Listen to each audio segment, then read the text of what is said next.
প্রিয় দর্শক, ভিওডি বাংলার পক্ষ থেকে সবাইকে জানাচ্ছি আন্তরিক শুভেচ্ছা ও অভিনন্দন। তারুণ্যের চোখে বাংলাদেশ। আজকে এই অনুষ্ঠানে আমাদের সাথে যুক্ত হয়েছেন শারমিন সুলতানা, যিনি একাধারে শিক্ষকতা করছেন, লেখালেখি করছেন, গবেষণা করছেন এবং যিনি বর্তমানে কর্মরত আছেন ঢাকা বিশ্ববিদ্যালয়ের আধুনিক ভাষা ইনস্টিটিউটে বাংলা ভাষা বিভাগে শিক্ষকতা করছেন। দর্শক, চলুন তার সাথে পরিচিত হই। ভিওডি বাংলায় আপনাকে স্বাগত। কেমন আছেন? ভালো লাগছে। আপনি ভালো আছেন? জি, ভালো আছি। আপনি তো শিক্ষকতা করছেন, সেই জায়গা থেকে আপনার সাথে কথা বলতে যেমনটা ভয় হচ্ছে এবং সেই জায়গা থেকে খুব ভালো লাগছে যে আপনাকে আজকে আমরা পেয়েছি। আচ্ছা, প্রথমে আমরা যাব যে আমরা জানি যে আপনার বাবা একজন শিক্ষক ছিলেন এবং তার পথ ধরেই বা যদি বলি যে তার পেশাকে অনুপ্রাণিত হয়ে আপনি এই পেশায় এসেছেন, সেই গল্পটা একটু শুনতে যাব যে শৈশবে বাবার সেই শিক্ষকতা। প্রথমেই আমি একটু তথ্য যোগ করে নিচ্ছি। সৌভাগ্যক্রমে আমার অভিজ্ঞতার ঝুলিতে 8টির জায়গায় খুব শীঘ্রই আরেকটি বিশ্ববিদ্যালয় এসেছে, উত্তরা বিশ্ববিদ্যালয়। 9টি বিশ্ববিদ্যালয়ে এ পর্যন্ত আমি পড়িয়েছি, এটা আমার সৌভাগ্য এবং অভিনন্দন আপনাকে। ধন্যবাদ। এবং খুব শীঘ্রই চীনের আরও 2টি বিশ্ববিদ্যালয়ের শিক্ষার্থী হিসাবে পাবো, আশাবাদ ব্যক্ত করছি। শিক্ষকতায় আসার যে বিষয়টি, গল্পটা খুবই মজার। সেটি হচ্ছে, আপনারা জেনে থাকবেন যারা সরকারি কর্মকর্তা তাদের একটা সিল থাকে, যারা সত্যায়িত করার কাজে এই বিষয়ে সিলটিকে ব্যবহার করেন। হ্যাঁ, অনেক চাকরির ক্ষেত্রে বা অনেক ক্ষেত্রে এটি প্রয়োজন হয়। তো আমার বাবা, আমি ছোটবেলায় দেখেছি অনেক মানুষকে সত্যায়িত করে দিতেন। তো বাবার ঘরে না থাকার সুযোগে খুবই ছোটবেলায় আমি সিলটি নিয়ে গালে মুখে সব জায়গায়, বুঝতেই পারছেন, আমার বাবা এসে অত্যন্ত বিরক্ত হলেন এবং একটা ধমক দিয়ে আমাকে বললেন যে এটা খেলার বিষয় না, এটা পরিচয়। এই যে পরিচয় কথাটি আমার মাথায় ঢুকে গেছে, তখন থেকেই আমি জানি এরকম একটা পরিচয় আমার লাগবে। আর আরেকটি বিষয় হচ্ছে, কিশোর বয়সে আমার বাবাকে দেখতাম, তিনি ক্লাস নিতেন এবং অসংখ্য চোখ মনোমুগ্ধকর দৃষ্টিতে তার দিকে তাকিয়ে থাকতো। মানুষ হিসেবে আমার মনে হলো বিষয়টা ঈর্ষণীয়। ঠিক আছে, তো তখন আমার মনে হয়েছে একদিন আমি পেরেছি সেটা। এবং আসলেই আপনি পেরেছেন, কারণ আমরা দেখেছি যে আপনি যখন কথা বলেন, ক্লাস নেন, সেই জায়গায় দেখি যে মানে যারা শিক্ষার্থীরা আছে তারা কিন্তু মানে খুব মন দিয়ে আপনার কথা শোনে। এবং আমরা দেখেছি যে আপনি নারীদের বিষয়ে যখন কথা বলেন তখন কিন্তু নারীরা প্রথমে আপনাকে একটু নেগেটিভ সেন্সে নেয়, তারপরে কিন্তু গিয়ে বুঝে যে আপনি আসলে কী বোঝাতে যাচ্ছেন। আমি একটু এই বিষয়টাতে আসবো। আচ্ছা, জানি না আমার কোনো নারী শিক্ষার্থী এই অনুষ্ঠানটি দেখবেন কি না, তবে আমার জীবনে কেউ যদি জিজ্ঞেস করে কোনো সম্পদ আছে কি না, আমি অনেক আগ থেকেই বলি ব্যাংক ব্যালেন্স কত বেশি আছে সেটা শুধুমাত্র আমার শিক্ষার্থীদের দিকে তাকালে বোঝা যেতে পারে। অসংখ্য নারী শিক্ষার্থী আছে। কি পরিমাণ ভালোবাসা আসলে পেয়েছি, যখন কোনো বিষয় মন খারাপ হয়, নেগেটিভিটি তো থাকেই, আপনি জানেন। কারণ একটা কথা যখন কারো বিপরীতে যায়, তখন কিন্তু সেই মানুষটার কাছে আপনি কিন্তু আর সঠিক থাকবেন না, তো নেগেটিভিটি আসে। একটি কথা আমি বলতে চাইব, সেটি হচ্ছে, একদিন আমার কাছে আমার এক শিক্ষার্থী এসে বলল যে, নারী শিক্ষার্থী, তার পরিবার তাকে বেশ কিছুদিন ধরে কাউন্সিলিংয়ের সম্মুখীন করছে, আমার ক্লাসে আসার পর তার ওটা দরকার হচ্ছে না। একদিন এসে বলল যে, আরেকজন এসে বলল যে, আমি নামাজ পড়ে বলেছি পৃথিবীর সবাই মারা যেতে পারে, আপনি যেন না মারা যান। তো সেদিন মনে হয়েছে আসলে আমরা কিসের পেছনে ছুটছি। আরেকটি ঘটনা একটু ভয়াবহ, তারপরেও বলি। রাত 11টা বাজে তখন আমার কাছে আমার এক শিক্ষার্থীর অভিভাবক ফোন করেছে যে, আপনি কিছু না মনে করলে আমার মেয়েটাকে আপনার বাসায় আমি এই মুহূর্তে আনতে চাই, সে এখন হসপিটালাইজড। সে হসপিটাল থেকে বলছে সে আপনার কাছে যাবে, গত রাতে সে সুইসাইডিয়াল অ্যাটেম্প নিয়েছে। কতটা নির্ভরতার প্রতীক এটা একটা ভয়ের বিষয়, কিন্তু সুইসাইডিয়াল বিষয়, রাত তখন 11টা, অনেক ইস্যু কিন্তু জড়িয়ে যেতে পারে। আমার শুধু মনে হয়েছে যে যা খুশি হোক, তার যদি আমাকে এই মুহূর্তে প্রয়োজন হয় অবশ্যই। রাত 2টার দিকে তারা আমার বাসা থেকে গেছে, মেয়েটা এখন সুস্থ। এবার শুধু নারী শিক্ষার্থীর ব্যাপারে বললে আমার অসংখ্য ছেলে শিক্ষার্থী আছে, তারা অন্যভাবে নিবে, কারণ অভিমানের সম্পর্ক। একদিন রাত 2:30টায় আমার এক ছাত্র আমাকে ফোন করে না, একটা টেক্সট করে, যে আমার ক্লাসে চুপচাপ বসে থাকে, যার সাথে আমার সংযোগ খুব কম। মেসেজটা আমি দেখলাম, আমি তখন ইউনিভার্সিটিরই কাজ করছিলাম। ওখানে লেখা, আপনি যদি কালকে সকালে ক্লাসে এসে জানেন যে আমি আসলে মারা গেছি, আপনার কি খুব খারাপ লাগবে? প্রথমে আমি উত্তর দেইনি। 5 মিনিট পর মনে হলো যে না, অল্প বয়সী ছেলে মেয়ে, আমি একটা ডেঞ্জারাস কথা বলেছি, আপনারই হয়তো খারাপ লাগবে উত্তরটি শুনে, এবং মনে হবে ভুল জায়গায় কড়া নেড়েছে। আমি বলেছি না, আমার খারাপ লাগবে না। 10 মিনিট পর আমার মনে হলো যে আবেগ, তো আত্মহত্যা কিন্তু আবেগ থেকেই আসে। একটা টেক্সট করলাম যে মারা গেলে তো কিছু করার নেই, আর যদি না যাও তাহলে আগামীকাল 10টায় আমরা চা খেতে পারি। বাহ, চমৎকার একটা উত্তর। আমরা চা খেয়েছি। আমি একটু টান উত্তেজনার মধ্যে ছিল, আমরা কি চা এমন কিছু খেয়েছি। বলেছেন? আরেকটি ঘটনা বলতে চাই।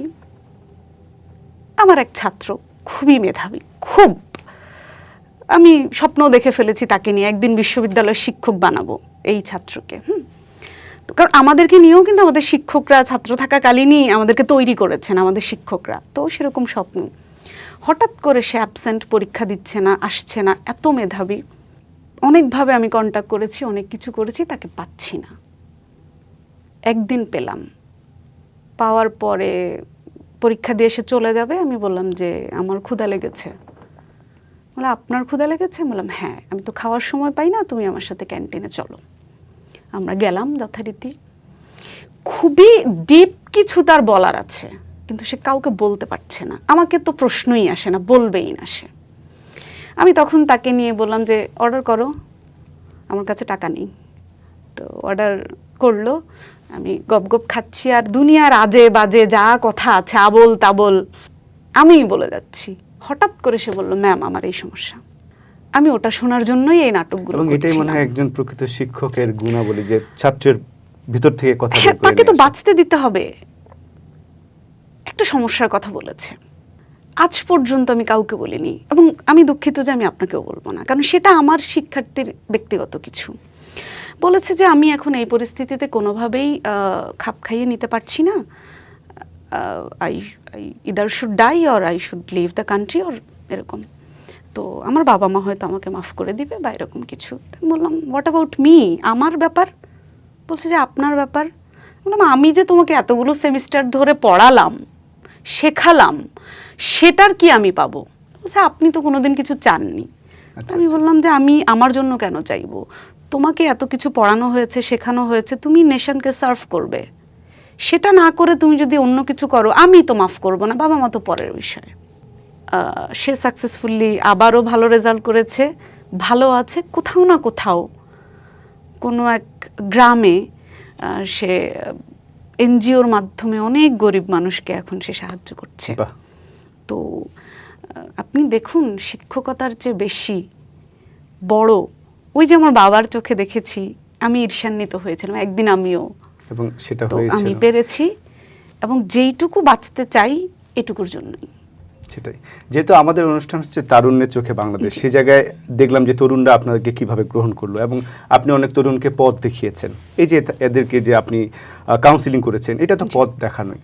আমি আরেকটা কথা আসবো, যে এখন তরুণরা, যেহেতু আপনি বাংলা ভাষা নিয়ে কাজ করছেন, সাহিত্য নিয়ে কাজ করছেন, এখনকার তরুণরা যখন ইংরেজি বা বাংলিশ বলতে ব্যস্ত, ঠিক সেই জায়গায় দাঁড়িয়ে আমরা দেখছি যে অন্য দেশ থেকে তারা এসে আমাদের বাংলা ভাষাটা শিখতে চাইছে। এই বিষয়টা একটু আমি শুনতে চাই। দেখুন, এটা অনেকে জানে, অনেকেই জানে না।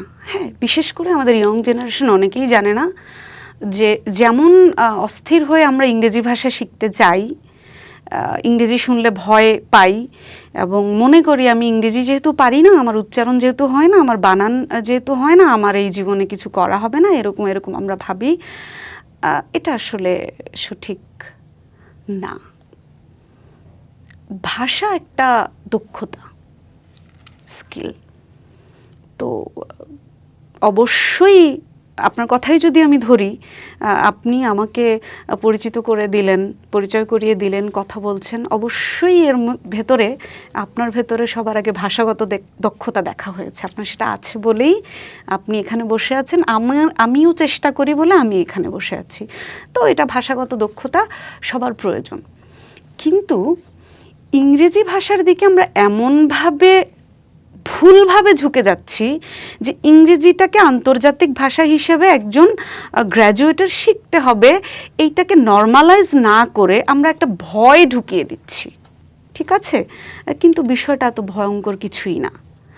প্রথম কথা হচ্ছে, আমার দেশের ভাষাটা, আমি যেহেতু ঢাকা বিশ্ববিদ্যালয় আধুনিক ভাষা ইনস্টিটিউটে শিক্ষক হিসাবে কাজ করছি, প্রতিনিয়ত অবাক হচ্ছি যে পৃথিবীর বিভিন্ন দেশ থেকে আমাদের ভাষাটা শেখার জন্য মানুষ আসে। শুনতে খুব ভালো লাগে।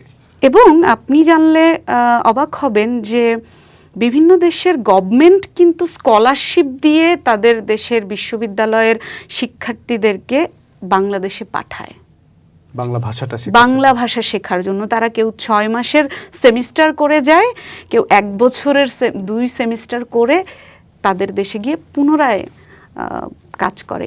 এবং আধুনিক ভাষা ইনস্টিটিউট থেকে বাংলা ভাষা শিখে বিভিন্ন দেশে কিন্তু ওই দেশের শিক্ষা প্রতিষ্ঠানে শিক্ষক হচ্ছে। এবং চীন এবং জাপানে অনেকগুলো বিশ্ববিদ্যালয়ে বাংলা বিভাগ রয়েছে যেখানে অনার্স মাস্টার্স করা হয়। আমাদের যে ভুল মেসেজটি যে আমার ভাষা এবং সাহিত্য শিখে কি হবে বা কিছু এরকম একটা কথা বললে, আপনি যদি অভয় দেন তাহলে বলি। জি অবশ্যই, আজকে আপনার জন্যই আমাদের অনুষ্ঠান এবং তরুণরা আপনার কথাই শুনবে।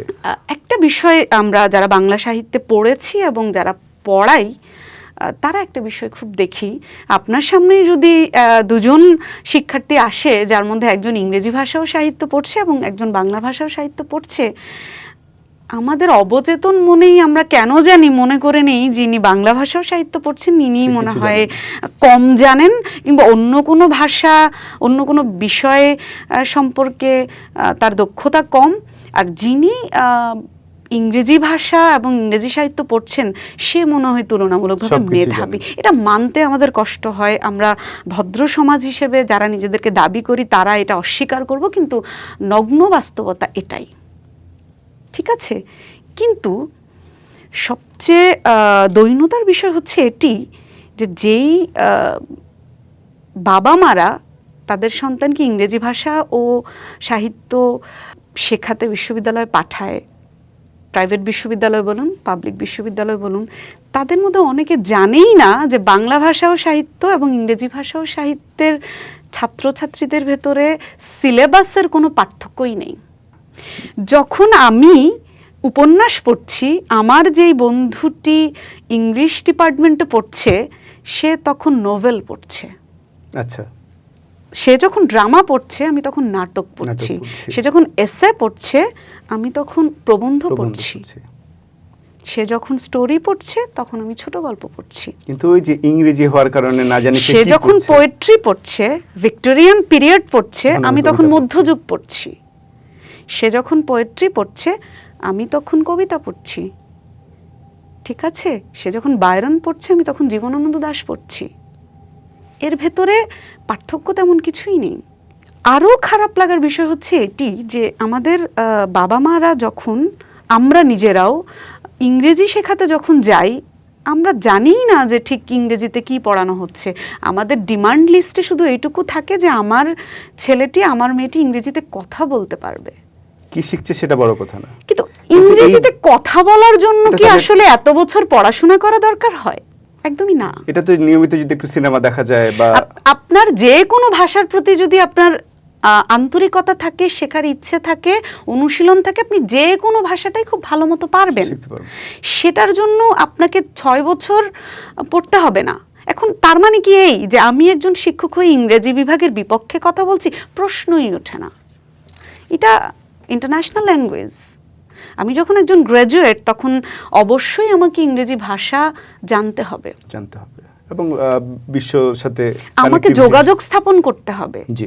এবং শুধু যারা ভালো তারা না, যেই মানুষটি বলছে যে আমি স্নাতক করছি, স্নাতকোত্তর করছি, বিএসসি করছি, এমএসসি করছি, ডক্টর হচ্ছি, ইঞ্জিনিয়ার হচ্ছি, মানে যা যা আছে, তাকে অবশ্যই আন্তর্জাতিক ভাষায় পারদর্শী হতে হবে, কারণ তাকে যে কোনো সময় বহির্বিশ্বের সাথে কথা বলতে হবে, যোগাযোগ করতে হবে।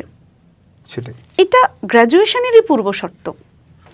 এবার আরেকটি বিষয় পরিষ্কার করা দরকার, অনেকেরই ধারণা আমি এই বিষয়গুলো নিয়ে কথা বলি বলে আমি হয়তো ইংরেজি পারি না, সেটা তো নিঃসন্দেহে। আমরা কে আসলে কি কিন্তু আপনি তো পারি? শেখরের কথা বলতে চান। আমি বলছি যে প্রয়োজন কি নেই, আছে। ইংরেজি সাহিত্যের প্রয়োজন নেই, আছে। আমি বলছি যে আমাদের দেশের ছাত্ররা এইটা বলে ইংরেজি ভাষা ও সাহিত্য শিখুক যে আমি ওয়ার্ল্ড লিটারেচার জানতে চাই। আচ্ছা আচ্ছা, আমি ওয়ার্ল্ড লিটারেচার জানতে চাই, জেনে পরে আমি আমার দেশের সংস্কৃতি, আমার দেশের সাহিত্যের সাথে একটা তুলনামূলক একটা পর্যালোচনায় আসতে চাই। আমি জানতে চাই পৃথিবীতে কি হচ্ছে, কি করছে। এই জায়গা থেকে আমি পড়ি। কিন্তু আমাদের মাথায়, শুনতে খারাপ লাগলেও এটা সত্যি, যে ইংরেজিতে পড়লে আপনি ভালো চাকরি পাবেন। ভালো চাকরি পাবো। কিন্তু ইংরেজি জানলে আপনার চাকরিতে কি এমন সুবিধা হবে যেটা আপনার বাংলা ভাষা ও সাহিত্যে পড়লে হবে না? হবে না। এই প্রশ্নটি কি আমরা একে অপরকে আসলে করি? অথবা যে কোম্পানিগুলো চাচ্ছে ইংলিশে অনার্স, তারাও কি আদতে জানে তারা কি কি চাইছে? চাইছে? আপনি এইটা চাইতে পারেন যে অবশ্যই আপনার যে এমপ্লয়ি হবে সে কমিউনিকেশন স্কিল ভালো রাখবে, ওয়ার্ল্ড ওয়াইড প্রয়োজনে সে কমিউনিকেশনে থাকবে এবং সেই দক্ষতাটা তার থাকবে। সেটার জন্য কিন্তু অনার্স মাস্টার্সের প্রয়োজন হয় না। তাহলে আপনি প্রশ্ন করতে পারেন যে কেন আমি এই কথাগুলো বলছি?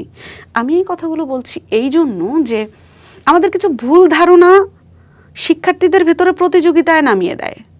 আপনি দেখুন, প্রত্যেকটা বিশ্ববিদ্যালয়ে ইংরেজি ভাষা এবং বাংলা ভাষার শিক্ষার্থীদের ভেতরে সবচেয়ে শক্ত সম্পর্ক হওয়া উচিত। যে ইংরেজি ভাষা ও সাহিত্য পড়ছে সে পৃথিবীর সাহিত্য সম্পর্কে জানাবে, আর যে বাংলা ভাষা ও সাহিত্য সম্পর্কে পড়ছে সে নিজস্বতা সম্পর্কে জানাবে, নিজস্ব উপমহাদেশ সম্পর্কে জানবে। এবং এইটা জানার পর বড় বড় আয়োজন হবে, এই দুই বিভাগের ছাত্রীরা একসাথে ওয়ার্ল্ডে আসলে কি হচ্ছে আর আমাদের জীবনে কি হচ্ছে, কি হয়েছে, ইতিহাসের জায়গা থেকে, মনস্তাত্ত্বিক জায়গা থেকে, রাজনীতিক জায়গা থেকে, সাংস্কৃতিক জায়গা থেকে আমাদের পার্থক্যের জায়গাগুলো কোথায় সেটার একটা গবেষণা হবে। কিন্তু এটা কি হচ্ছে? তার উল্টোটা ঘটছে, হচ্ছে না। মিথস্ক্রিয়া তো হচ্ছেই না, বরং ইংরেজি ভাষা শিক্ষার্থীদেরকে এবং তাদেরকে এতটা প্রায়োরিটি আমরা দিতে আমরা নিজেদের শেকড়কে যে ছোট করে ফেলছি, এবং যেই শিক্ষার্থীটা বাংলা ভাষা সাহিত্য নিয়ে পড়ছে তার মানসিক বিকাশের জায়গাটাকে ছোট করতে করতে করতে করতে আমরা কোথায় নিয়ে গিয়ে কোন আত্মঘাতী কাজ আমরা করছি, আমরা এ ব্যাপারে সচেতনই না। সত্যিকার অর্থে খুব মূল্যবান কথা বলেছেন আপনি। ধন্যবাদ। যেহেতু আমাদের অনুষ্ঠানটা হচ্ছে তারুণ্যের চোখে বাংলাদেশ, সেই জায়গায় আপনি তরুণদেরকে কিভাবে দেখছেন? প্রথমত তারুণ্য বিষয়টা তো আসলে মানসিক, সেই প্রমোদ চৌধুরীও বলে আসছেন, মাঝখানে অনেকেই বলেছেন, আমরা পর্যন্ত বলছি যে তারুণ্য বিষয়টা মানসিক। এটা আপনার মনের সাহস, ইচ্ছে শক্তি এবং এটা বিশ্বাস করা যে জীবন একটাই। এই জীবনে আপনাকে এমন কিছু করতেই হবে যেন আপনার শরীরটা মাটির নিচে গেলে আপনি মিশে না যান। জীবন আপনাকে দুবার সুযোগ দেবে না। না, আপনার সাথে যখন কথা বলছি সত্যিকার অর্থে মনে হচ্ছে যেন আমি একটা ক্লাসরুমে আছি এবং আমি ঢুকে যাচ্ছি কথার মধ্যে। সেই জায়গা থেকে আমি একটা কথা বলবো, যেহেতু আপনি সাহসের কথা বললেন, তারুণ্য মানে সাহস। আমরা দেখেছি যে পৃথিবীতে যত আন্দোলন হয়েছে, যদি আমি আমার কনটেক্সটে আসি, আমার বাংলাদেশের ক্ষেত্রে আসি, ৭১-এর মুক্তিযুদ্ধ হয়েছে, সেখানে তরুণদের একটা অবদান। ২৪শে জুলাই যে হলো সেখানেও তরুণদের অবদান। কিন্তু দেখা গিয়েছে যে যখন আন্দোলন শেষ হয়ে যায় তখন তরুণদেরকে যেভাবে গ্রহণ করা হয় না, ঠিক তেমনভাবেই তরুণরাও কিন্তু আর রাজনীতিতে ইনভলভ হতে চায় না, অর্থাৎ আন্দোলন করেই তারা সরে যায়। এই যে বিষয়, এটাকে আপনি কিভাবে দেখছেন? তরুণরা আসলে অস্থির। যদি আমি কোনো ক্ষেত্রে তরুণ হয়ে থাকি, আমি এটার দায়ভারটা আমার গায়েও নিচ্ছি। অস্থির তরুণরা কোনো কিছুই না সুদূর প্রসারী চিন্তা থেকে করে না। কিন্তু এই সবাই হয়তো না, বয়সটাও তো সুদূরপ্রসারী চিন্তা করার মতো সবাই না। হয়তো না, কিন্তু অধিকাংশ তরুণ কিন্তু ওই যে হুজুগ বলে একটা কথা আছে, কিন্তু আচ্ছা, হুজুগে গা ভাসায়। অনেকে করার সময় বুঝতেই পারে না আসলে সে কি করছে। করো, বুঝে করো, এবং এর পরবর্তীতে কি কি হতে পারে সেটা মাথায় রেখে করো। আমার শিক্ষার্থীদেরকে আমি একটা কথা বলি, জীবনে কখনো, এমনকি আমার কোনো কথাও তোমার নিজের মেধাকে কাজে না লাগিয়ে মানবে না। আমি 5টা কথা বলেছি, 2টা কথা তোমার খারাপ লাগতে পারে, 3টা ভালো লাগতে পারে। ওই 3টার সাথে তোমার মেধা, তোমার চিন্তা শক্তি, তোমার বিবেচনা বোধ মেলাও। মেলানোর পর ওখান থেকে আরও 2টা যদি বাদ পড়ে যায়, কোনো সমস্যা নেই, একটা মানো, কিন্তু সেখানে তোমাকে থাকতে হবে। তুমি থাকো, তাহলে ওই জিনিসটাকে তুমি পরবর্তী প্রজন্ম থেকে প্রজন্ম নিয়ে যেতে পারবে। সেজন্য তরুণদের ব্যাপারে যে কোনো বিষয়েই আমি বলবো যে কোনো সিদ্ধান্ত বুঝে শুনে চিন্তা করে তারপর নেওয়া উচিত, এবং সেখানে অটল থাকা উচিত। আপনার কথা যতই শুনছি ততই মুগ্ধ হচ্ছি, ততই ভালো লাগছে। যেহেতু তারুণ্যের চোখে বাংলাদেশ আমাদের এই অনুষ্ঠান, আপনি টলস্টয়ের কথা বললেন। আপনি কি মনে করছেন যে এখন যে সামাজিক মাধ্যম ফেসবুক, ইনস্টাগ্রাম হওয়ার ফলে ছাত্ররা বা ছাত্রীরা, যাদের তরুণরা কি এই বই পড়া থেকে একটু দূরে সরে যাচ্ছে কিনা? দেখুন, পরিস্থিতিটা ভয়াবহ। কিরকম ভয়াবহ? সেটা হচ্ছে,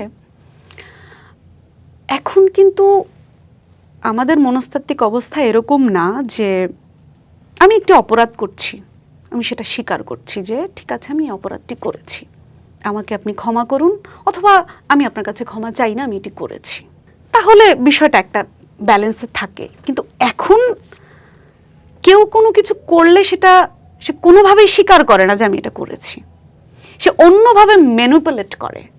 আপনার সাথে একটা অপরাধ আমি করেছি, আমার এর পরের অপরাধটা কি জানেন? আমি আপনার মস্তিষ্কে এটা ঢোকানোর চেষ্টা করব যে আমি আপনার সাথে অপরাধটি করিনি।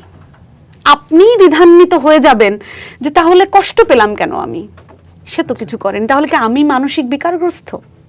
বইয়ের বিষয় যেটা, গত বই মেলায় 1 বছর 2 বছর আগে আমি দেখলাম যে আমারই শিক্ষার্থীর বয়সী কোনো এক শিক্ষার্থী একটা বইয়ের মলাট নিয়ে সেটাকে মুখের কাছে এরকম ধরলো, ছবি তুললো, বের হয়ে গেল। কথা হচ্ছে, তরুণ প্রজন্ম বই পড়ে না, শুধুমাত্র এটুকুই না, তারা দেখায় যে তারা বই পড়ে। আমরা আসলে প্রকৃত সিনারিওটা থেকে অনেক দূরে।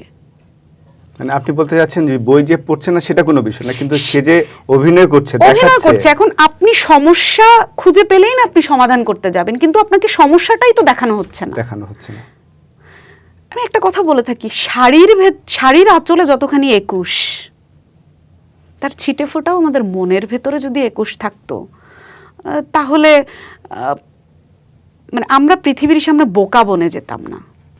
বোকা বনে যেতাম না এই জন্যে যে একটা অভিজ্ঞতা আপনার সাথে ভাগ করে নিতে চাই। আধুনিক ভাষা ইনস্টিটিউটে আমাদের এক চাইনিজ শিক্ষার্থীদের কথা আমার প্রায় সময় মনে পড়ে। আমি এবং আমার সহকর্মী আমরা সাধারণত চেষ্টা করি তাদেরকে আমাদের কালচার শেখানোর, আমাদের সংস্কৃতি, আমাদের ঐতিহ্য, আমাদের সংগ্রাম এগুলো শেখানোর জন্য। তো আমরা তাদেরকে শিক্ষা সফরের মাধ্যমে অবশ্যই আমাদের জাতীয় জাদুঘরে নিয়ে যাই। সেখানে আমাদের সব বিষয় আশয় দেখে আমাদের একজন চাইনিজ শিক্ষার্থী বললেন যে তোমাদের দেশে কি, সে এটা জানে না যে শিক্ষককে আপনি করে বলতে হয়, কারণ ইংরেজি ভাষায় কিন্তু ইউ। আমাদের ভাষাটা কতটা রিচ, কতটা সমৃদ্ধ আপনি দেখুন। প্রত্যেকটা শ্রেণীর জন্য, প্রত্যেকটা আবেগের জন্য আমাদের আলাদা সর্বনাম আছে। আপনি, তুমি, তুই। তুইয়ের জন্য আমাদের আবার 2টো বিষয় আছে, একটা হচ্ছে তুচ্ছাত্মকভাবে বলছি আমি, আর একটা হচ্ছে ঘনিষ্ঠভাবে আমি বলছি। তো ওখানে তো আছে শুধু তুই, ইউ। তো সে অনেক কষ্টে শিখেছে যে ইউ মানে হচ্ছে তুমি। সে বলছে যে তোমাদের এখানে কি স্কুল কলেজে ইংলিশ আছে? তো আমরা বললাম হ্যাঁ আছে। আমাদের ওখানে তো নেই। আচ্ছা, তোমাদের তো মাতৃভাষা, রাষ্ট্রীয় ভাষা বাংলা, তাই না? বললাম যে হ্যাঁ। তাহলে তোমাদের দেশে বিভিন্ন রেস্টুরেন্ট, বিভিন্ন ইউনিভার্সিটি, বিভিন্ন কর্পোরেট অফিস ইংরেজি নাম কেন ব্যবহার করে? দেখুন, প্রশ্নগুলো করতে করতে না, সে তো অ্যাডাল্ট স্টুডেন্ট, একটা সময় আমরা টের পেয়েছি সে কিন্তু অপমান করছে। সেটাই। এবং আমি আপনাকে এই প্রশ্নটাই করতে চাচ্ছিলাম, যেহেতু আপনি ভাষা নিয়ে কাজ করেন, এই প্রশ্নটাই কিন্তু আমি আসছিল যে আমরা বিভিন্ন রেস্টুরেন্টে দেখছি যে ইংরেজি ভাষা না হলে, ইংরেজি নাম না দিলে যেন চলে না, কিন্তু আমরা বলছি যে বাংলা ভাষা আমাদের রাষ্ট্রীয় ভাষা। এবং আপনি যে কথাটা বলেন যে 21কে যদি আমরা ন্যূনতম ধারণ করতাম তাহলে কিন্তু এমনটা হতো। শাড়ি আর পাঞ্জাবিতে যতটা 21 থাকে, এইটুকু আমাদের মনে থাকে না। এখন যেটা বলছিলাম যে দেখুন, আপনার যদি একজন ধরুন মামাতো ভাই থাকে এবং আপনার একজন ছোট নিজের সহোদর থাকে, আপনার পকেটে যদি পয়সা কম থাকে, আপনি কি করবেন? আপনি আপনার মামাতো ভাইকে একটা চকলেট কিনে দিবেন। আপনার এক্সপেকটেশন থাকবে আপনার মামাতো ভাই হয়তো আপনার সিচুয়েশনটা বুঝবে না। আপনি আপনার ভাইকে কিন্তু চকলেটটা দিবেন না, কারণ আপনার পকেটে পয়সা নেই। ঠিক আছে, আপনি আপনার ছোট ভাইকে চকলেটটা না দেন, কারণ আপনার পকেটে পয়সা নেই। কিন্তু আপনি যদি আপনার ছোট ভাইয়ের সাথে এমন আচরণ করেন যে আপনার পকেটে পয়সা থাকলেই কি না থাকলেই কি সে ওই চকলেটটা পাই না বা সে প্রাপ্যই না, তাহলে যে অন্যায় আচরণটা করা হবে আপনার ছোট ভাইয়ের সাথে, সেই একই অন্যায় আচরণ আমাদের বাংলা ভাষার সাথে করা হয়। চমৎকার।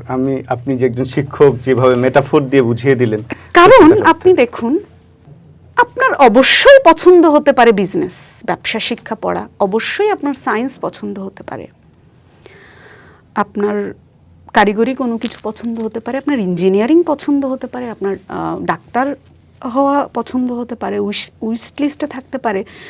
কিন্তু যিনি বাংলা ভাষার সাহিত্য পড়ছেন, আর্টস পড়ছেন, তাকে নিয়ে আপনার বিস্ফোরাটা ঠিক কোথায়? কোন জায়গায়? আপনি তাকে সম্মান করবেন কি করবেন না সেটা আপনার মানসিক সমৃদ্ধির বিষয়, তো আপনি তাকে অসম্মান করছেন। এই বিষয়টাকে যদি আমি একটু ফ্রয়েড দিয়ে ব্যাখ্যা করি, সেটা হচ্ছে এইরকম। দেখুন, আমরা আসলে কেউ ভালো থাকি না। আপনার থেকে ঊর্ধ্বতন কেউ একজন আপনাকে কোনো না কোনো বিষয় দিয়ে খোঁচা মেরে অসম্মান করবে। এখন সামাজিক কারণে, রাজনৈতিক কারণে, অর্থনৈতিক কারণে আপনি ঊর্ধ্বতনর মুখের উপর কিছু বলতে পারছেন না, আচ্ছা, কিন্তু আপনার ভেতরে ওই অসম্মানটা কিন্তু হজম হয়নি, ঠিক আছে, ওটা কিন্তু রয়ে গেছে। ওটা ওই unconscious mind, exactly unconscious mind. ওই আপনার ভেতরে ওই যন্ত্রণাটা, ওই অপমান বোধটা তখনই নিঃশেষ হবে, ডিসপার্স হবে, যখন আপনি আপনার চেয়ে ছোট কাউকে, আপনার যে অবস্থানে কম কাউকে বা অধীনস্থ কাউকে একই অযৌক্তিক, আমি আবার বলছি, একই অযৌক্তিক অসম্মানটা না করেন। তো আমরা না এরকম করি, কেউ একজন আমাকে অসম্মান করেছে আমার কোনো একটা অপারগতা দিয়ে, আমি এখন কি করছি, আমার অধীনস্থ একজনকে অসম্মান করছি। এই সাইকেলটা চলতে থাকে, এবং এই সাইকেলের অধীনে আমাদের বাংলা ভাষা, আমাদের সাহিত্য, শুধু কেন আমাদের দেশটাও তো, কথায় কথায় বিদেশ চলে যাব, এই দেশে কি রাখা আছে। এই দেশটা তো কোনো মানুষ না, এটা তো একটা বিমূর্ত ধারণা।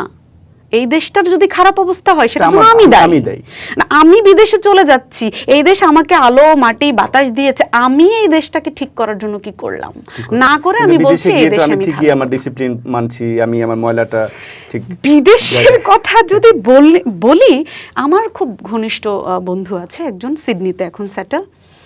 ও আমাকে একদিন ফোনে বললো যে, মানে বন্ধুরা যেই ল্যাঙ্গুয়েজে কথা বলে, ফোন করে আমাকে বললো যে, দোস্ত কেমন আছিস? ভালো আছি। বলে, তোর আমার ফেসবুকের ওই ছবিটা কেমন লেগেছে? আমি বললাম, আমার তো ভালো লেগেছে, লোকে তো তোকে চরম হিংসা করছে যে তুই এরকম একটা দামি গাড়িতে, যেগুলো আমরা সিনেমায় দেখি সেরকম দামি গাড়িতে এরকম একটা সুন্দর পোশাক পরে এভাবে বিচের পাশে দাঁড়িয়ে আছিস। আমার বন্ধু বলল, বন্ধু এটাই শেষ কথা না, বলো যে তোর কোনো ধারণাই নেই বিদেশে আমাকে কি কি কাজ করতে হয়, যেটা আমার দেশে করার প্রশ্নই আসে না, প্রশ্নই আসে, আমার স্বপ্নেও সেটা দেখে না। এবং আমার সম্মানের জায়গা রেখে আমি ওখানে গিয়ে কি কি করছি সেটা তুই কল্পনাও করতে পারবি না। এখন সমস্যা হচ্ছে কি কি করছে এটা নিয়ে কোনো সমস্যা নেই, কাজ ছোট হোক বড় হোক কাজ। বিদেশে কিন্তু তো হাউস মানে কিপার থাকে না। ওদের বাথরুম পরিষ্কার থেকে শুরু করে ওদের রান্নাবান্না ওরা সব নিজেরা করে। কিন্তু এখানে আমরা বুয়া ছাড়া কিন্তু এখানে তো আমরা দেখুন বুয়ার বিষয়টা যদি আসে, উনি যদি 8,000 টাকায় 10,000 চায়, তখন আমার মনে হয় যে এই তো এখন বুয়ারাও বড় বড় কথা বলবে। কিন্তু কথা হচ্ছে আমার বেতন কম হলে তো আমার খুব গায়ে লাগে। বাংলাদেশে কি এরকম কোনো বাজার ব্যবস্থা আছে যেখানে নিম্নবর্গ বাজার করবে এবং তাকে হচ্ছে গিয়ে কম মূল্যে দেয়া হবে? আমি যেখানে আলুটা কিনতে যাই সেও তো সেখানেই আলুটা কিনতে যায়। তো আমার বেতন কেন কম, আমি নিজে কম পাচ্ছি সেটা নিয়ে আমার অনেক মাথা ব্যথা। কিন্তু যে আমার অধীনস্থ তাকে কম দেওয়াটাই স্বাভাবিক মনে হয়। এবং এটা যেন আমরা একটা নিয়ম করেই ফেলেছি। দেখুন ওই যে বলি না, তুমি গরিব আমি ধনী, সেটাই। গরিব বলে কিছু নেই। ধনীরা একটা শ্রেণীকে নানানভাবে গরিব করে রাখে, তার বাথরুমটা তো পরিষ্কার করতে হবে তার সুবিধার জন্য। ডেফিনেটলি। যেহেতু অনুষ্ঠানের শেষ প্রান্তে চলে এসেছে, আমরা একটু জানতে চাচ্ছি যে তরুণদেরকে নিয়ে আপনি কি স্বপ্ন দেখেন? অনেক হতাশার মাঝেও কি কোনো আশা দেখতে পান? তরুণদের ভেতরে একটা শব্দ ইদানিং খুব আছে, ফ্রাস্ট্রেশন, হতাশা। নেশা জাতীয় দ্রব্য গ্রহণ করছে, এই করছে সেই করছে, প্রেমের মতো একটা জীবনের একটা অংশকে কেন্দ্র করে জীবনটা পুরো দিয়ে দিচ্ছে, যে কোনো একটা সম্পর্ককে কেন্দ্র করে। দেখুন বিতর্কিত আপনার কাছে মনে হতে পারে, প্রেম না, আমি বলবো যে বিবাহিত জীবনও একটা সম্পর্ক মাত্র। একটা মানুষের জীবনে অসংখ্য সম্পর্ক থাকে, যে কোনো একটা। তো তরুণরা এখন ফ্রাস্ট্রেটেড হচ্ছে, আপসেট হচ্ছে, মন খারাপ করছে, এই করছে সেই করছে। কিন্তু তরুণদের সবার আগে কি করা উচিত? তাকে নিয়ে তার একটু স্টাডি করা উচিত যে আমি কোথায় খুব ভালো। যে আমরা একটা মানসিক স্বাস্থ্যের কথা বলি, মানসিক সুস্থতার কথা বলি। মানসিক সুস্থতার মানে এই না যে আমি খুব হ্যাপি থাকলাম। মানসিক সুস্থতা হচ্ছে ওই সক্ষমতা, যে সক্ষমতা থেকে আপনি নিজেকে একটু স্টাডি করে বের করতে পারেন যে আপনি কোন জিনিসটা সবচেয়ে ভালো পারেন, সেটা দিয়ে আপনি 10 জনের জীবনে কিভাবে এমন একটা কন্ট্রিবিউশনের জায়গা রাখবেন যেন ওই যে শুরুতে বলেছিলাম আপনার শরীরটা মাটিতে মিশে গেলেও যেন আপনি মিশে না যান। এবং একটা কথা আমার শিক্ষার্থীদেরকে বা আমি আমার বন্ধুদেরকে, আমার সহকর্মী বা যাদের সাথে আমি মেলামেশা করি তাদেরকে বলি যে আপনার জীবনের দায়িত্বটা না অপরিচিত মানুষের প্রতিও আছে যাদেরকে আপনি চেনেন না। আচ্ছা আচ্ছা। কারণ আপনিও এমন অনেকের অনেক ভালো কাজের ফল ভোগ করছেন যারা আপনাকে চেনে না। এবং এটা জরুরি না যে পরিচিতদের জন্যও করুন। আপনি আপনার একটা জীবন, সেই একটা জীবনে আপনি কি ভ্যালু অ্যাড করে চলে যেতে তো হবেই। এটার মানে বিকল্প কিছু নেই, যেতে হবে। কিন্তু ওই যে একটা কবির একটা কথা খুব আসে, সব যাওয়াই প্রস্থান নয়, চলে যাওয়াই মানে প্রস্থান নয়। আপনি যে প্রস্থান যে না, সেটার জন্য আপনি কি করে যাচ্ছেন? হতাশ হচ্ছি, ব্যর্থ হচ্ছি, কষ্ট পাচ্ছি, মারা যাচ্ছি। আমি পৃথিবীর সবচেয়ে স্বার্থপরদের একজন। আমাকে আমার জীবন নিয়ে ব্যস্ত থাকার জন্যই পৃথিবীতে পাঠানো হয়নি। অসংখ্য জীবন আছে যারা আমার দ্বারা কোনো না কোনোভাবে উপকৃত হতে পারে। কারণ আমিও কিন্তু অনেক জন দ্বারা উপকৃত হয়েছি। তাদের ঋণ রেখে চলে যাচ্ছি, আর যদি বলি আমার কারোর প্রতি কোনো ঋণ নেই, আমি বেহেশত পাবো, এত সহজ না। তরুণদের বোঝা উচিত যে তার জীবন একটা, তাকে সবার আগে স্টাডি করা উচিত এটা নিয়ে যে সে কোন জায়গাটায় খুব ভালো, সেটা নিয়ে তার পড়াশোনা করা উচিত। দেখুন আমাদের দেশে ভর্তি পরীক্ষার রেজাল্টের উপর ডিপেন্ড করে যে একটা ছেলে অথবা একটা মেয়ে কোন বিষয় নিয়ে পড়াশোনা করবে। এটা কি আসলে হতে পারে? এবং আমরা সবাই কতগুলো নির্দিষ্ট সাবজেক্টকে ভালো সাবজেক্ট বলছি, খারাপ সাবজেক্ট বলছি। আসলে কি কোনোটা ভালো সাবজেক্ট এবং কোনোটা খারাপ সাবজেক্ট? সাবজেক্ট কি ভালো খারাপ হতে পারে? মানে এটা কি সম্ভব? আপনি এটা বলতে পারেন যে আজকে আমাদের দেশে এই সাবজেক্টের জব মার্কেট বেশি, এবং পাশাপাশি আপনাকে বলতে হবে কালকে কিন্তু এই সাবজেক্টের জব মার্কেট নাও থাকতে পারে। আমার এক শিক্ষার্থী আমাকে গভীর রাতে বলেছে আমি বাংলা ভাষা সাহিত্য নিয়ে পড়তে চাই, ম্যাম আমি কি কিছু করতে পারবো? আমি বলেছি আমি আমার জীবনে একদিনও বেকার থাকিনি। মেয়েদের ক্ষেত্রে এটা বলার আছে, যদিও এখনকার সব মেয়েরা যে পশ্চাৎপদ তা না, তরুণ মেয়েদের কাছে একটা জিনিস বলার আছে যে আমি জানি আপনি স্মার্ট, আপনি কেপেবল, কিন্তু আপনি এটা জানেন না যে আপনি মানুষ হিসাবে 3 গুণ পারেন। আপনি চালটা কেনার জন্য সৎপথে অর্থ উপার্জন করতে পারেন, চালটা ধুয়ে আপনি রান্না করতে পারেন। আবার যে ভাত খেতে পারে না, এতটাই ছোট কিংবা এতটাই বড়, তাকে স্নেহ করে বা শ্রদ্ধা করে মুখে ভাতটা তুলেও দিতে পারেন। অসাধারণ। আপনি বিশ্ববিদ্যালয়ে যাচ্ছেন খুব ভালো ড্রেস আপ করে, লিপস্টিকটা দেওয়ার আগে আপনাকে এটা চিন্তা করতে হবে, বাসায় যেই মানুষটা দরজাটা বন্ধ করছে আপনি যাওয়ার পরে, আপনার বাবা বা মা, তাদের কিন্তু ক্ষুধা লাগে। তাদের জন্য কোনো না কোনো দিন ফেরার সময় চালটা আপনাকে কিনে নিয়ে আসতে হবে।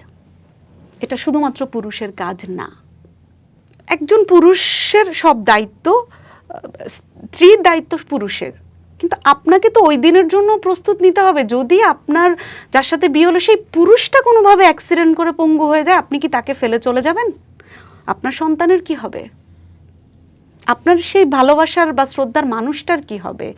হোয়াট অ্যাবাউট যদি আপনার বাবা মার কোনো পুরুষ ছেলে মেয়েই থাকলো না, তাদের কি হবে? তারা কি রাস্তায় রাস্তায় যে ভিক্ষা করবে নাকি অন্যের গলগ্রহ হয়ে থাকবে? আপনার তো তার প্রতি দায়িত্বটা আছে।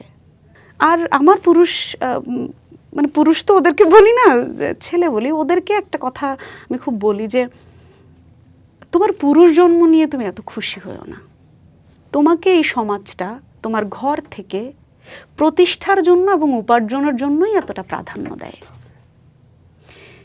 তোমার জন্মের পর থেকেই তোমাকে ঘিরে কল্পনা করা হয়, একদিন তুমি এই হবে, এই হবে, এই হবে, এই এই এই এই তুমি করবে। তুমি যদি হঠাৎ করে বলে বসো আমি শিল্পী হতে চাই, উপার্জনের দিকে আমি না হয় না যাই, কোনো ভালোবাসার মানুষও থাকবে না, কোনো বাবা মার আশীর্বাদও তোমার পক্ষে থাকবে না, বরং বলবে যে একটা অকর্মা জন্ম দিয়েছি। তো তুমি এত আসলে খুশি হও না। এটা স্বীকার করো আর না করো, এটা তোমার দুর্ভাগ্য। মেয়েদেরকে তো তাও ঝাঁটাপিটা করে হলেও মেনে নেয়, তোমাকে তো মানবে না বাবা। এবং আমার ছাত্রদের প্রতি আমার আরেকটা বিষয় থাকে যে তুমি অন্য মানুষের জন্য নিরাপদ হও। তুমি অন্য মানুষের জন্য নিরাপদ নও, বাহ। তুমি নিরাপত্তা দাও, এবং আরো বেশি তোমার যে আত্মসম্মান আছে, এমনকি তোমার শরীরটারও আত্মসম্মান আছে। তোমার শরীরকেও যে কেউ অযাচিতভাবে স্পর্শ করতে পারে না, তোমাকে সেটা বুঝতে হবে। আমরা যখন ফিমেল সেক্সুয়াল অ্যাবিলিটি মানে মিসবিহেভিয়ার কথা বলি, তখন সবাই খুব সাপোর্ট করে, তাই না? মিসইউজের কথা বলি, অ্যাবিউজের কথা বলে, মেয়েদেরকে সাপোর্ট করা হয়। কিন্তু হোয়াট অ্যাবাউট দ্য মেল? ছেলেদের ব্যাপারে কি? ছেলেটা তো তার বন্ধুকে বলতেও পারে না যে আমাকে খারাপভাবে স্পর্শ করেছে। যদি এটা বলে, আমাদের সমাজটা এমন একটা নিম্নগামিতায় পৌঁছে গেছে, সে হেসে মজা নিবে। এইটা যে একটা মানে ভুল জিনিস, বা এটা যে একটা টর্চার, বা এটা যে হতে পারে না, এটা তো কেউ মানে মানেই না, বরং হাসবে, তাচ্ছিল্য করবে। তোকে কি এটা মানে এগুলো তো আসলে অন স্ক্রিনে বলার কিছু নাই। কিন্তু আসলে তাহলে বিষয়টা কি দাঁড়াচ্ছে? তোমাকে তোমার আত্মসম্মান নিয়ে সচেতন হতে হবে, ইভেন তোমার শরীরটা নিয়েও, যে কেউ না, তোমার শরীরটা তুমি যে কেউ না, নারীর জন্য যেমন যে কেউ না, এত সাহস কারো হওয়া উচিত না, তেমন তোমার জন্য, এটা তোমাকে বুঝতে হবে। তাহলে কিন্তু ওই কাউকে বোরকা পরে থাকতে হবে না। খুব চমৎকার আড্ডা হলো, কথা হলো। আমার মনেই হলো না যে আমরা একটা টপিকস নিয়ে এসেছিলাম, মনে হচ্ছে ক্লাসের মধ্যে আপনার সাথে কথা বলছি। এবং সত্যিকার অর্থে আমরা আপনার কথাবার্তায় অনেক উপকৃত হয়েছে, এবং আমি আশা করছি আমাদের দর্শকরাও অনেক উপকৃত হয়েছে। ভিওডি বাংলায় একেবারে আমরা শেষ প্রান্তে চলে এসেছি। এখানে এসেছেন, অসংখ্য ধন্যবাদ। পরবর্তীতে আরও কথা হবে আপনার সাথে। আপনাদেরকেও ধন্যবাদ কথা বলার সুযোগ দেওয়ার জন্যে। আর এই কথাগুলো থেকে যদি কারো 100টা কথা থেকে যদি কারো 10টা ভালো লাগে, 10টা থেকে একটা যদি কারো কাজে আসে, তাহলে আপনি আমি আমরা সবাই মিলে আসলে ওই যে মাটির সাথে মিশে যাওয়ার আগে আমাদের জায়গা তৈরি করে গেলাম। ধন্যবাদ। দর্শক, কথা বলছিলাম শারমিন সুলতানার সাথে, যার সাথে কথা বলে মনে হলো যে এটা একটা সাহিত্যর আড্ডা হচ্ছে, তরুণদের বার্তা পৌঁছে যাচ্ছে। এবং আমাদের অনুষ্ঠানের মূল মানে যদি আমি বলি টপিকস ছিল তরুণদেরকে বার্তা দেওয়া। আমি আশা করছি আপনারা সেই বার্তাটা পেয়েছেন। এবং যিনি সবসময় বলেছেন যে নারীদের সম্মানের ব্যাপারে সচেতন হতে হবে, এবং নারীদের নিজের শরীরটাকে সম্মান দিতে হবে। সব কিছু মিলিয়ে উনি কিন্তু বারবার ভাষার কথা যখন বলতে গিয়েছেন, তিনি 21কে শ্রদ্ধা করেছেন, একুশের ন্যূনতম চেতনা যদি আমাদের মাঝে থেকে থাকে, তাহলে কিন্তু বাংলা ভাষার যে আজকে দৈন্যতা, যে দুর্দশা, সেটা কিন্তু থাকবে না। আমরা আশা করছি বাংলা ভাষার চর্চা বেশি করে হবে। দর্শক, এতক্ষণ যারা আমাদের সাথে ছিলেন তাদের সকলকে শুভেচ্ছা জানিয়ে, ধন্যবাদ জানিয়ে আজকের মতো অনুষ্ঠান এখানেই শেষ করছি। সবাই ভালো থাকবেন।